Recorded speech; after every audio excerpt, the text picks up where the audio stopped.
It's sort of a beginning of a two-part teaching that just sort of has surfaced. Uh, this is part one today, and then part two will be next Saturday when we do a morning intensive where we go from 7:30 to noon.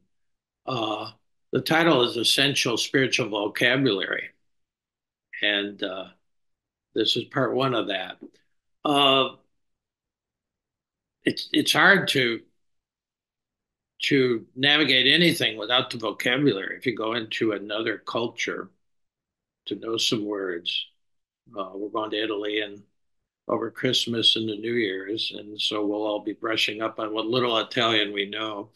Elizabeth knows much more than I do, but I have muscle memory of it. I grew up with people talking it, but vocabulary.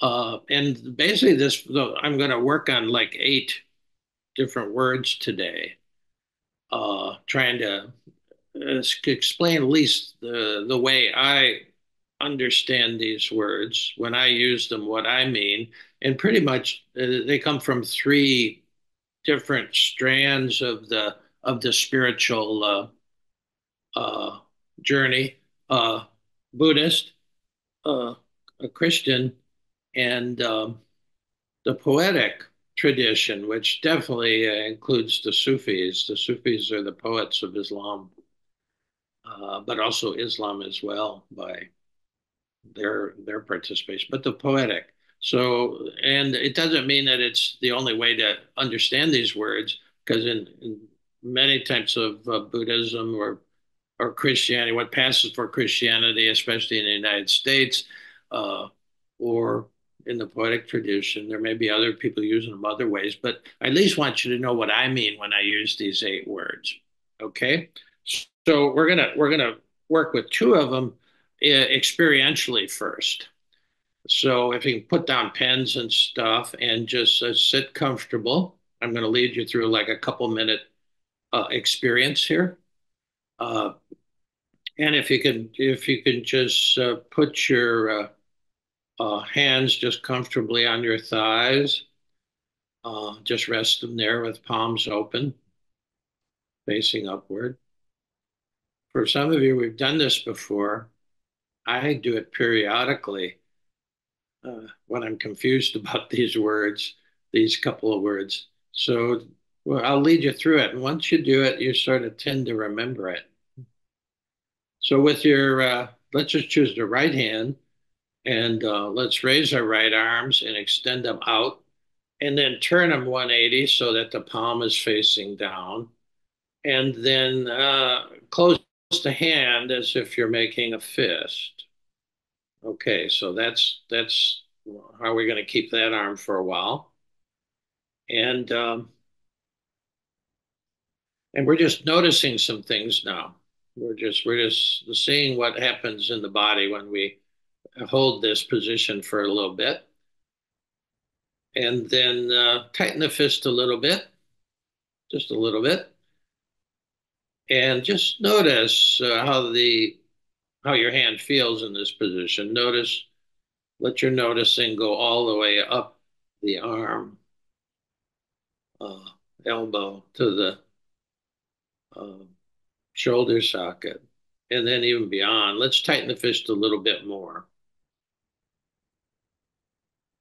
And we'll just hold it there for a few seconds like that. I mean, if it gets really painful or something, you can release that, but just it's not going to go too long.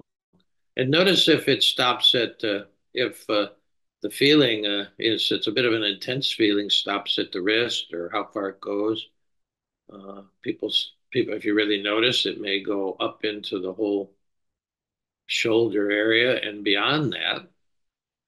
Okay, and then now just switch your awareness for a minute, leaving a little bit of it with the right arm, but put most of your awareness in the left hand and how that open uh, palm feels and how that left side of the body feels.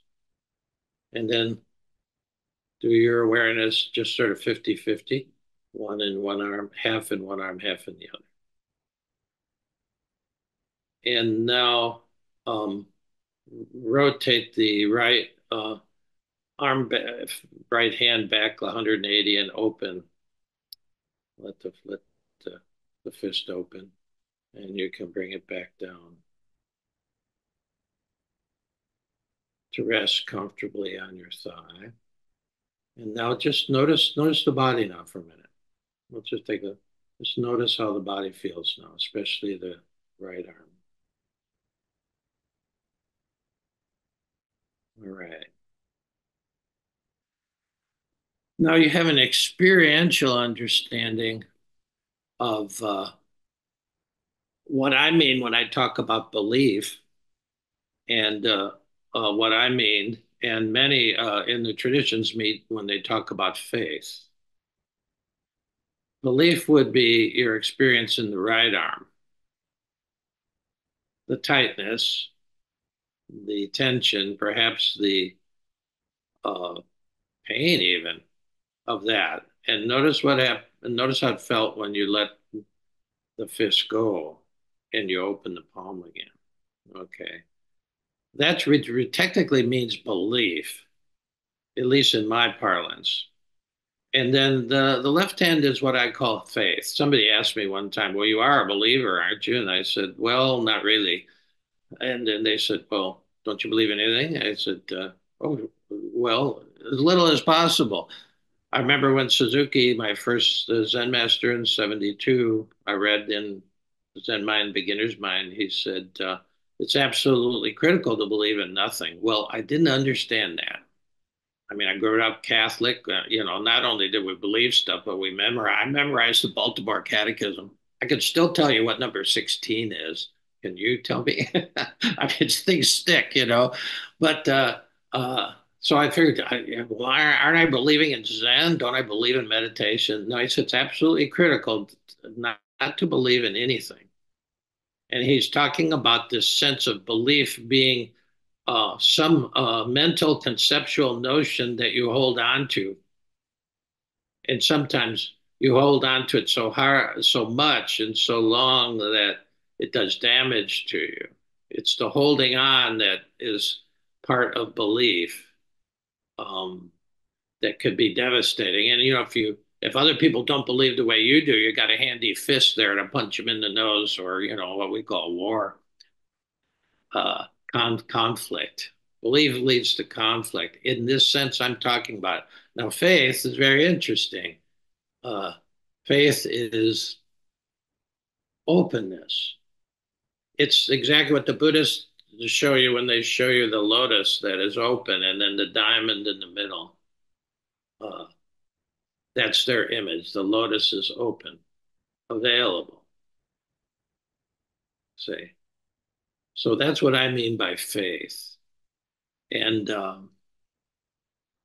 I think that that's what contemplative traditions mean about faith, just to be open to this moment. And it's a very different lived experience when you become a person of faith.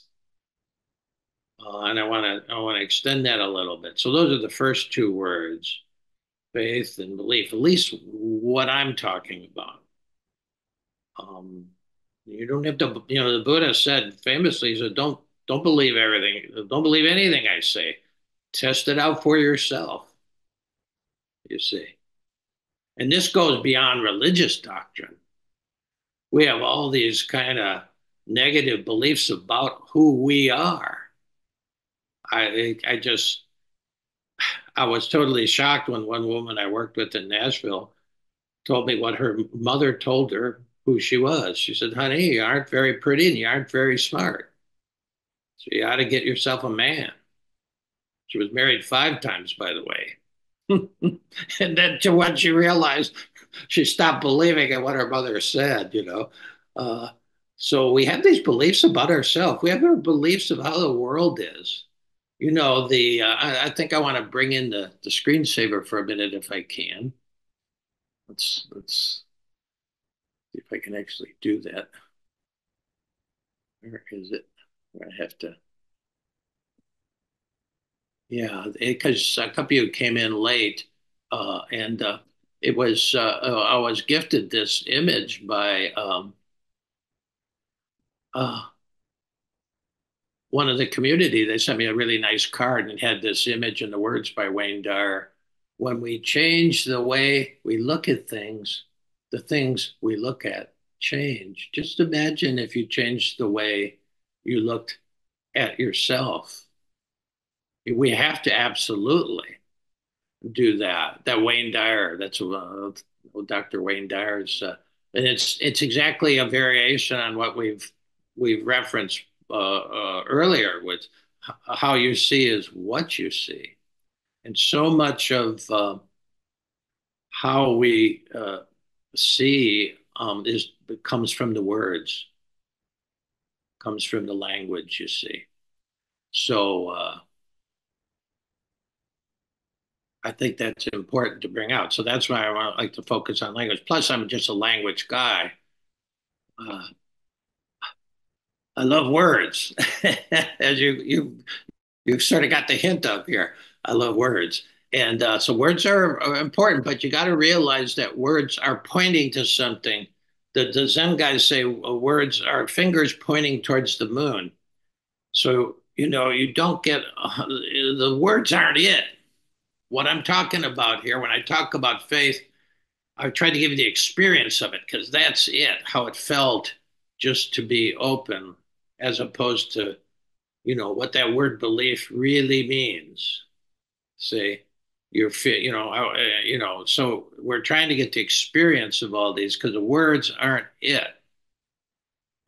They point to what is it, and that's the experience, a lived experience. So here's a few words. On a poem that came up. I was sitting this week. I called it the Rains Retreat. Linda Rands was here, dear member of the community, somebody I've been with for more than decades now. And every time we sat down, it rained. So it became sort of like the Pam said, you had to just rent yourself out to drought-ridden areas of the earth here, just go and sit there. But it was hilarious. Every time we sat down, the weather rain came in. And one morning, I just sat down with her, and we sat a double, and 25 minutes walk, 25 minutes. Then when we came out of it, we just wrote for 10 minutes. I had nothing in my head when I started writing. I never usually do. And this poem came out. So I want to share it with you because it contains some interesting vocabulary. And I've been saying this today, repeating it sort of chant like for Emily. It's called the prayer of consent, and we'll double back to those two words because those are two important vocabulary words.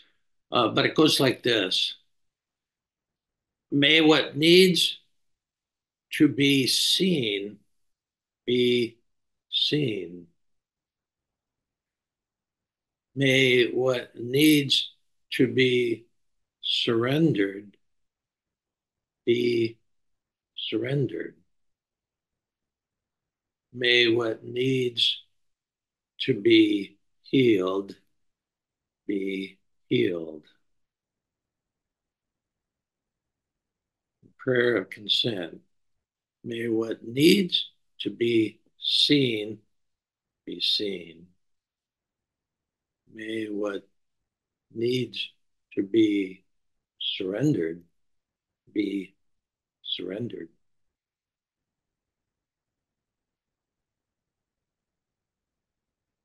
May what needs to be healed be healed.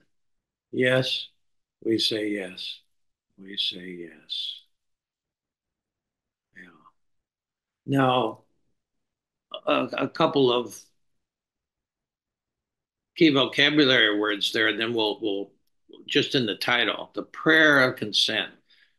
Uh, if you grew up in any kind of a Christian tradition, really most of the traditions have a certain kind of prayer, intercessory prayer, where you pray for something. And in Christianity, we have the notion that we're praying to some all powerful being out there that can pull these strings and make things happen. Well, that's that's not the way this prayer goes, as you notice. It's more in a Buddhist form of prayer. May what needs to be seen. May what needs to be surrendered be surrendered. What may needs, may what needs to be healed. Yes, we say yes. We say yes. Uh, it's like you could add right now. May what needs to be seen right now in this moment be seen. And all of this is a prayer for right. It's in the now for one thing. Doesn't involve the time it takes the message to go to the satellite and then the response to come back. No, it's in this moment. And that's also that's what consent means. The last line is the consent. Yes, we say yes. We say yes. So even to open up your concept of prayer, I mean, we're going to go on to other vocabulary on next Saturday, but this kind of prayer is more in the Buddhist form rather than praying for X, Y to Z. Please make it happen, which I don't do too much anymore. I've got Emily on what I put her on the altar of my heart and her whole family. I know her whole family, her two sisters, her brother, parents. They're all on the altar of my heart right now. I'm just holding them close. And that's another way of praying. Uh, you know, some people, I do centering prayers, my main form of silent sitting meditation. And many people won't even look into that because their prayer means to them a spoken prayer asking for something. Well, that's a very limited view. We'll get on to God on Saturday, but talk about limited views, you see. Okay, so let's break the let's sort of break the poem open a little bit. May what needs to be seen. What does it really mean to see? Well, uh, we'll work with that's another word that is part of the spiritual vocabulary uh, to see. And let me bring in its opposite, which is also, so we bring in two more words of spiritual vocabulary here we have to understand. I'll bring in its opposite. The opposite is ignorance. Ignorance, and this is definitely from a Buddhist tradition, ignorance is the unwillingness to see what is actually going on, especially under the surface of what appears to be going on. And by the way, these notes will be available. So if you miss something or etc., just send me notes, in an email, and I'll send you all the notes. At least I'm working from. Uh, but ignorance is the unwillingness to see what is actually going on under the surface of things. And sometimes it's unwillingness to see what's going on just on the surface of things. We all do this. That's why the Buddhists they start through. It's one of the three poisons from a Buddhist standpoint is ignorance. It doesn't mean low IQ at all. No, the smartest people are totally ignorant in the sense that they're unwilling to see what's right in front of their face or what's deeper. We're involved with both. Say ignorance, and the Buddhists would also say ignorance is the absolute foundation for all our suffering, both great and small. And we're going to parse out what suffering really means on Saturday, but we have a general idea, I think, of what it means to suffer. But they would say ignorance is the foundation, the absolute bottom line, that the primal condition that causes most of our suffering, great and small. And you got to understand suffering a little bit. Can't do it all this week, so we'll leave some of the big ones for next time. But ignorance is the foundation of all our suffering, great and small. Now, the willingness to see what's going on opens the door to wisdom, insight, and compassion. Those are three other big words there that work with. Uh, but you sort of have a general sense of it, although wisdom is often not understood, or insight or compassion, to be honest. But the willingness to see, to open up and see. Again, we're going back always to that open. If you see the Bodhisattva of compassion, she has like a bunch of arms, and every arm has an eye in it. The ability to see what's going on in the world, to see the suffering. Okay, so seeing is a key word here. That's why the eyes are. That's why they have that third eye in the Hindu tradition. Now it's a kind of decoration that women wear, especially just like now we wear a cross as sort of jewelry. We've lost the meaning of it, but that third eye there on the chakra level, that's uh, the indigo color, the really dark thing, and then there's absolutely the almost blue black figure as the top chakra. Okay, so seeing is there's a lot to that word. May what needs to be seen.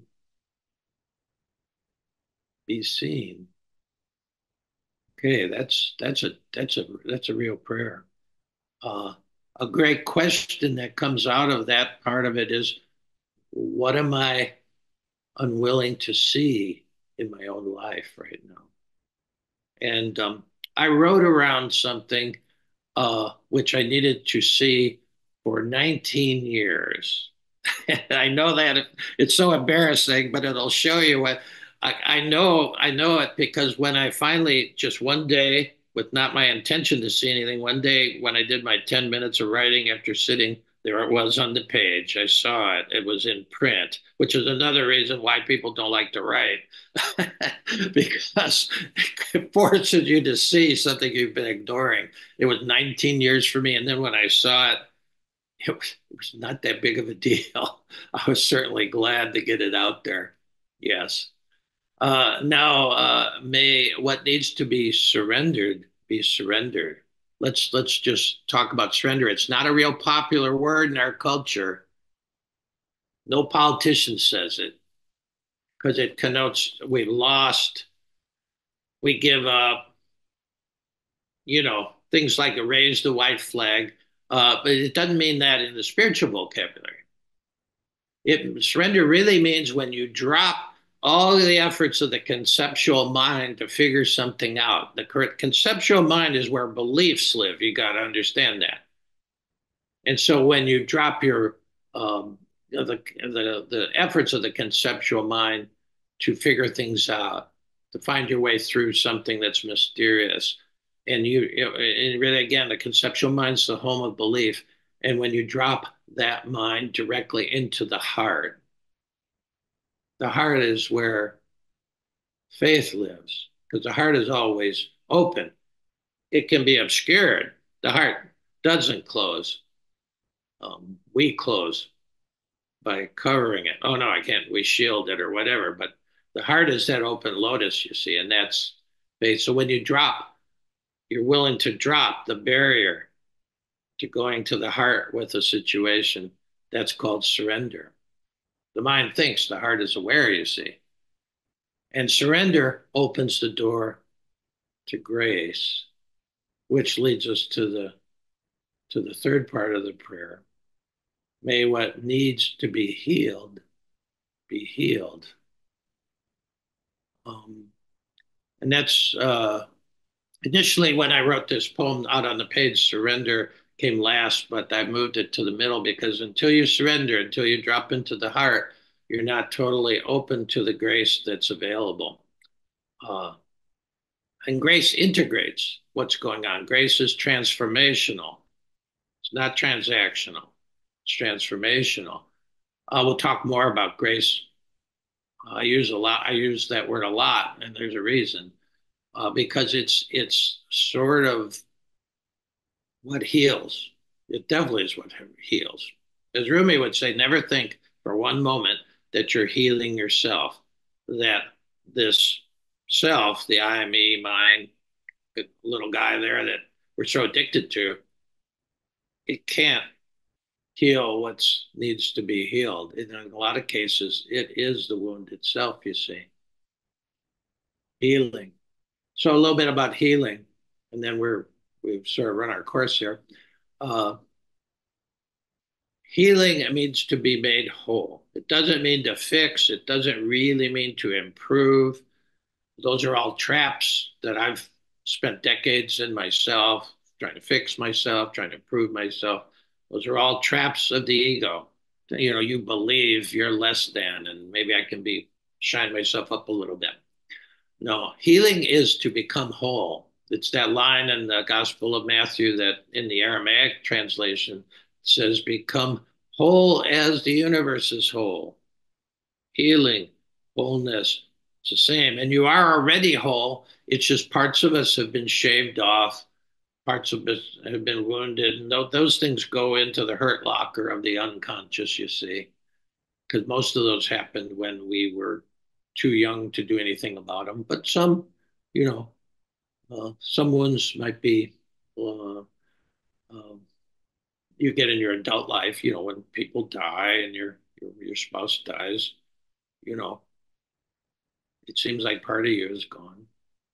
So sure, but to become whole, we are whole. We just have to pull it together. We have to pull whatever is hiding in the unconscious up and then embrace it. It's not bad. It's just it's healed now, and grace will do that, and that's why. But surrender opens the door to grace. Grace, I don't believe in a it's just not part of my universe anymore that there's some supreme being up there choosing, all right, let's give grace to Susan. She needs it more than Jill. No, I don't believe in that kind of picking and choosing by a supreme being anymore. I believe that grace is available 365, 7 days a week, 24 hours a day, 365 days. Grace is the reality here. And when we find out why we're shielding ourselves to it, we don't even know that we are. Uh, and we open that up, things change. It's like he said, it's sort of turning the world upside down as that image is. When we change the way we see the universe, all of a sudden, what we look at changes, including us, including the universe. So that's healing. Uh, and again, this just starts to get you to sort of maybe turn your understanding of some of these words, belief, faith. If you really understand that, you can sort of cut your way through this craziness that's going on. We'll talk a little bit more about it on Saturday, where it seems like we're dividing this country in terms of what you believe. Well, yeah, belief always divides a country, but faith, faith accepts everything. It's interesting. It's interesting. We'll go further with this, but that's enough for today, I think.